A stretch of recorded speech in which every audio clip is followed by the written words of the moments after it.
கவுண்டமணி தெரியாத ரகசியத்தை போகிற போக்கில் போட்டு உடைத்த பாக்யராஜ்.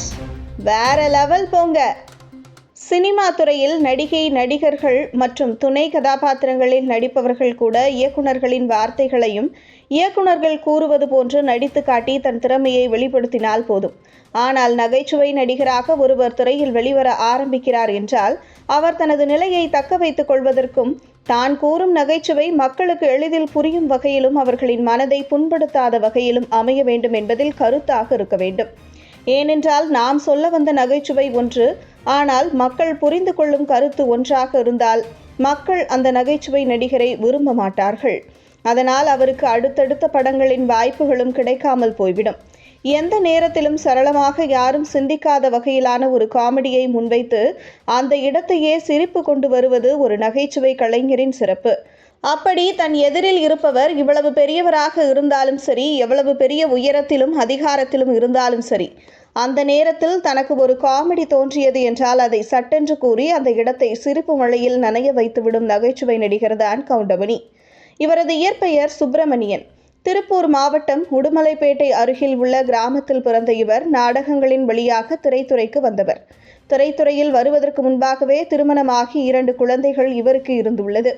மேலும் திரைத்துறைக்கு வந்தவுடனேயே இவருக்கு நகைச்சுவை நடிகர் என்ற வாய்ப்பு கிடைக்கவில்லை. சர்வர் சுந்தரம், 1000ல் ஒருவன் போன்ற படங்களில் கூட்டத்தில் ஒருவனாக நடிக்க ஆரம்பித்த கவுண்டமணி 1970 வெளியான ராமன் எத்தனை ராமனடி என்ற படத்தில் அறிமுகமானார். பிறகு கரகாட்டக்காரன் படத்தில் கவுண்டமணி மற்றும் செந்தில் இருவரும் இடம்பெற்று நடித்த வாழைப்பழ காமெடி உலக புகழ் பெற்றது. இந்த காமெடி மற்றும் இப்படத்தில் கிடைத்த மக்களின் வரவேற்பு கவுண்டமணி செந்தில் கூட்டணியை இன்னும் 450 படங்களுக்கு இணைந்து நடிக்க காரணமாக அமைந்தது. அதோடு 1982 பயணங்கள் முடிவதில்லை, 1984 வைதேகி காத்திருந்தால் என்ற படங்களில் கவுண்டமணி, செந்தில் இணைந்து நடித்த சூப்பர் ஹிட்டான காமெடிகள். இப்படி காமெடியனாக வலம் வந்து கொண்டிருந்த கவுண்டமணி சில படங்களில் கதாநாயகனாகவும் வில்லனாகவும் நடித்துள்ளார். இருப்பினும் அவருக்கு மக்களை மகிழ்விக்கும் பாத்திரமே மிகவும் கச்சிதமாக பொருந்தியதால் தனது காமெடி பாதியை மட்டும் தொடர்ந்து வந்தார். 80களில் இருந்து தனது நடிப்பு பயணத்தை தொடங்கிய கவுண்டமணி சூப்பர் ஸ்டார் கார்த்தி, சத்யராஜ், சரத்குமார், விஜயகாந்த், அர்ஜுன் மற்றும் விஜய், அஜித் ஆகியோருடனும் இணைந்து நடித்து பல ஹிட்டான காமெடிகளை கொடுத்தார்.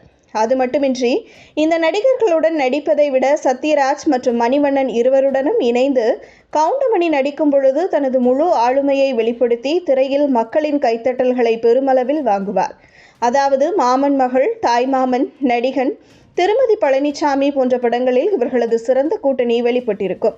இப்படிப்பட்ட சிறந்த நகைச்சுவை நடிகராக இருந்த கவுண்டமணிக்கு எப்பொழுது அவரது இயற்பெயர் சுப்பிரமணியத்திலிருந்து கவுண்டமணி என்று மாற்றப்பட்டது என்று விசாரித்ததில் 16 வயதினிலே படத்தில் இவரது பெயர் கவுண்டமணி என்று மாற்றப்பட்டதாகவும் அதனை மாற்றியவர் பாரதி ராஜா என்றும் கூறப்படுகிறது. ஆனால் சமீபத்தில் இயக்குனரும் நடிகருமான பாக்யராஜ் யூடியூப் சேனல் ஒன்றிற்கு அளித்த பேட்டியில், உண்மையில் நான் தான் அவரது பெயரை கவுண்டமணி என்று எழுதி கொடுத்து விட்டேன். அதற்கு பிறகு பாலகுரு அண்ணன் தான் என்னிடம் கூறினார், என்ன ஆச்சு, எதற்காக கவுண்டமணி என்று எழுதி கொடுத்தாய்? அவரது பெயர் கவுண்டர் மணி. ஏன்னா செட்டில் திடீரென்று எதையாவது ஒரு கவுண்டரை கொடுத்து கொண்டே இருப்பார். அதனால் அவருக்கு கவுண்டர் மணி என்றுதான் நாங்கள் பெயர் வைத்திருந்தோம். நீ என்னவென்றால் கவுண்டமணி என்று கொடுத்து விட்டாய். என்னுடைய காதில் அதுதான் விழுந்தது.